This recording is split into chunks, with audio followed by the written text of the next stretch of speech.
I was standing at my own wedding reception, champagne glass in hand, when I realized I'd been watching the wrong person walk down that aisle. My husband Marcus was giving his best man speech talking about our love story, and all I could think about was the way his sister, Elena, had smiled at me during the ceremony. A smile that lingered just a second too long and made my stomach flip in a way Marcus never had. That was 3 years ago, and I've been living with this secret ever since, caught between the life I chose and the feelings I never saw coming until they were already destroying me from the inside out. I met Marcus in grad school when we were both 24, and everything about our relationship made sense on paper. He was kind, successful, came from a wonderful family, and checked every box on the list of what I thought I wanted. We dated for 2 years, got engaged, and I never questioned whether the butterflies I felt were excitement or anxiety. Everyone told me I was lucky to find such a good man, and I believed them because I didn't know there was supposed to be something more than comfortable companionship. Elena lived in Seattle while we were in Boston, so I only met her twice before the wedding. The first time was at Marcus's parents' anniversary dinner when she flew in for the weekend. She was 27, a photographer with this wild creative energy that filled whatever room she entered. Where Marcus was structured and predictable, Elena was spontaneous and passionate. I remember thinking she was the kind of person who actually lived instead of just going through the motions. She asked me questions about my life that went deeper than surface small talk, and when I answered, she listened like my words actually mattered. It was the first time in months I'd felt truly seen by another person. The second time I saw her was at our engagement party. She pulled me aside on the terrace while everyone else was inside, and we talked for nearly an hour about everything and nothing. She told me about a photography project documenting women's stories, about how she'd recently ended a relationship that had felt safe but empty, about how she was trying to figure out who she really was outside of everyone's expectations. I found myself sharing things I'd never told Marcus, fears and dreams I didn't know I had permission to voice. When she touched my hand while laughing at something I said, electricity shot through my entire body. I told myself it was just the champagne. The wedding day itself was beautiful and traditional and exactly what I'd planned. My mother cried, Marcus looked handsome in his tux, and I felt like I was watching myself play a role in someone else's movie. But when Elena arrived at the church, wearing a deep emerald suit that somehow looked both elegant and rebellious, something in my chest cracked open. She was standing with the family during the ceremony, and I kept losing my place in the vows because my eyes kept finding hers across the church. During the reception, she gave a toast about love being about truly knowing someone's soul. And I had to look away because her words felt like they were meant only for me. After the wedding, life settled into a routine. Marcus and I bought a house in the suburbs, both advanced in our careers, hosted dinner parties with couple friends, and looked perfect from the outside. Elena moved to New York for a gallery opportunity about 6 months after we got married, which meant she was only a 3-hour drive away instead of across the country. She started visiting more often, staying in our guest room for long weekends, and those visits became the moments I lived for even though I couldn't admit why. It was during one of those visits about 18 months into my marriage that everything changed. Marcus had been called away on an emergency work trip, and Elena had already committed to the visit, so she came anyway. We spent Saturday exploring the city together, visiting art galleries and trying new restaurants, and it felt like being with someone who understood a version of myself I'd buried. That evening, we opened a bottle of wine and ended up on the back porch talking until 2 in the morning. She told me about a woman she'd been seeing casually, about finally accepting her sexuality fully after years of trying to fit into boxes that weren't made for her. My heart was pounding as she talked, and I heard myself asking questions I'd never dared to ask before. "How did you know?" I whispered. "That you were attracted to women?" She looked at me with those impossibly dark eyes and said, "The same way you know right now that this conversation means more to you than you're ready to admit." The air between us was electric. She reached over and tucked a strand of hair behind my ear, and I couldn't breathe. "I've watched you for 2 years," she said softly, "seeing you diminish yourself to fit into my brother's world. And I've tried so hard not to care, tried to tell myself it wasn't my place. But watching you disappear a little more each visit is killing me. I should have pulled away. I should have defended my marriage, changed the subject, done literally anything other than what I did. Instead, I leaned forward and kissed her.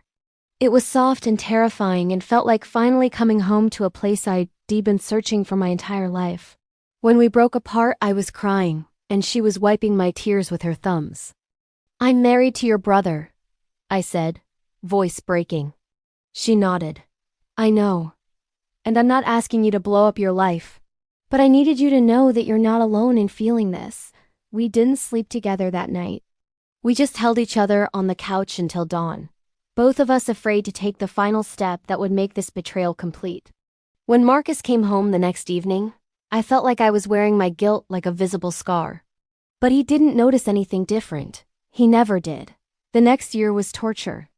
Elena stopped visiting as often, and when she did come, we maintained careful distance while electricity crackled in every room we shared.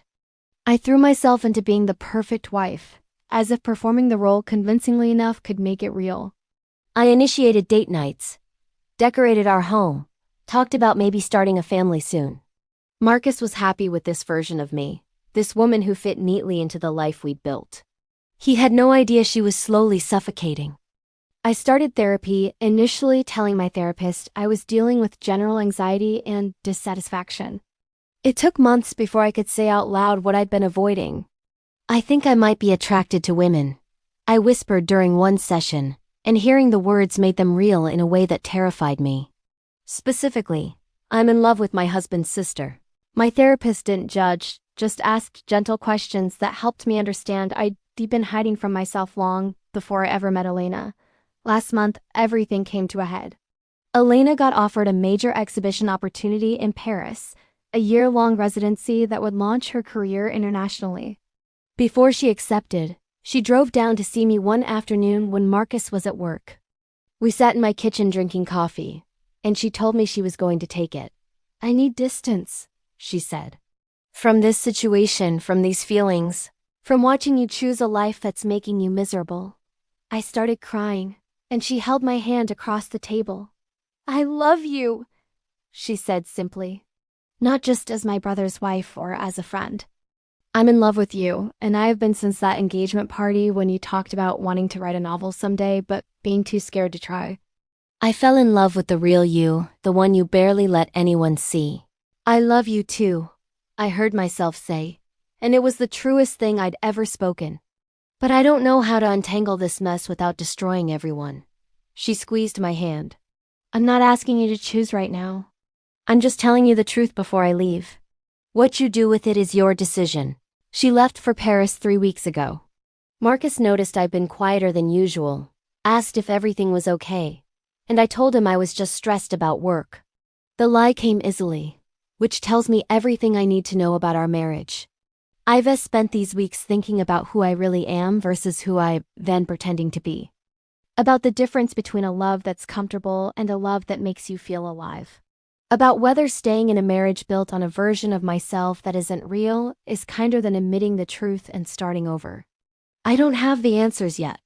I don't know if I'll find the courage to leave Marcus, to come out, to pursue something real with Elena, even though it means betraying someone who's never been anything but good to me. I don't know if Elena will wait or move on with her life in Paris. What I do know is that I can't keep living this half-life, loving someone in secret while pretending to be someone I'm not. The truth has a way of eventually forcing itself into the light, and I'm tired of running from mine. This morning, I bought a journal and started writing that novel I mentioned years ago.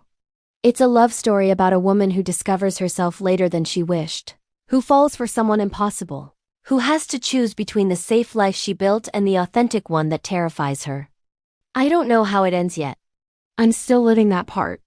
Marcus asked what I was writing, and I told him it was just journaling. Another lie. Another piece of myself I'm hiding.